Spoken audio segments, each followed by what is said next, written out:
But এটা রঙটা না একটু চটে চটে গেছে, মানে একটু নষ্ট হয়ে গেছে। তাই আজকে আমি এইটাই করবো, আমার independence day special pen holder. Let's make it. সেটা একটু চটে চটে গেছে বলেই আমি কিন্তু রঙটা করছি, নাহলে আমার কোনো ইচ্ছেই ছিল না যে এটাকে আমি ইন্ডিপেন্ডেন্স ডে পেন হোল্ডার বানাবো স্পেশাল। বাবা একটু জল ইউজ করছি। And independence day special pen holder প্রথমে independence day India flag colour করে নিতে হবে। তো একটু আগে না আমি একটা অ্যাবস্ট্র্যাক্ট আর্ট করেছিলাম তোমাদের সামনে, না এমনি নিজে করছি না।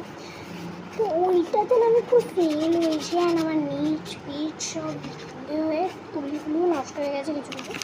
But I am the failure, I am the success.